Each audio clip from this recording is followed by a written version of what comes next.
it was kind of a rough day offensively. You kind of running it pretty well there for a while, but then Nico went out. Passing game couldn't get going. Just how frustrating, and what was going on, at least from your vantage point, where you just really couldn't get into a rhythm and get going offensively? Yeah, a game like that's definitely frustrating. I think we all knew that we had a chance. We were up 16-13 at the half, and then the second half, the wheels just kind of fell off. It didn't really go our way. We had a lot of missed opportunities, and from my perspective, it's really frustrating. Looking back on the game, we had some passes we could have made, some blocks that we could have done, and just the little things. Like Coach Bull always preaches about the details. I think if we focus on the details in that game, I think we would have had a better shot.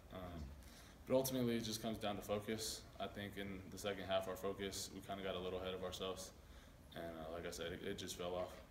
Was there anything Washington State did, Tyler, that was different in that second half that kind of slowed you guys down at the same time? I think they played more aggressive man. They played two-man on third downs, and then I know on one of them we went to an empty set and they brought six, and we couldn't protect against that. We had a five-man protection versus six-man, so they kind of got to us. But overall, I think they didn't do anything special. They just played better than us, and we got beat. What changed, if anything, when Nico left the game? I definitely think we took a step back in the run game. Nico told me he figured out what they were doing defensively, where the hole was going to be, and then how fast it shut down and where to cut back. So that was something that he said, and I think the other guys didn't really see that. So Nico was, he's running hard, and then the other guys ran just as hard, but Nico had him figured out.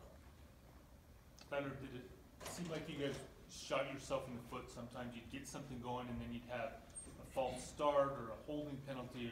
It seemed like you couldn't quite get that drive going in the second half. Yeah, definitely. I think we had too many of that. We had I think it even started early in the game. If we had that first third down and we stopped them, and then we got that penalty on, I think it was Yo-Yo or something. So that was 15 free yards, and then we never really got it in a groove on third down, really.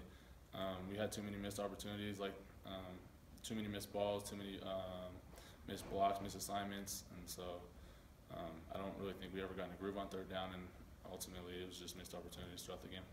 Is it just that, Tyler? How do you think, whether it's you or this offense gets into a groove, what has to happen? Is it just keep plugging away? Do you think you're closer? Do you think you're far away? What do you think you have to do to kind of get into a rhythm and a groove, as you said? Yeah, I definitely think we're close to getting there. I thought we had a pretty good rhythm going in the first half, and then Nico got hurt, and then we kind of lost that rhythm.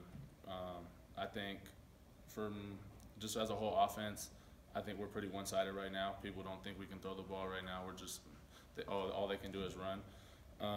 So I think teams don't expect us to pass the ball. Like when we came out in the fourth quarter and threw the deep ball to Rocket, that was a missed opportunity right there, but that was still, teams aren't expecting that. So I think if we can do that a little more, then we're going to catch teams by surprise.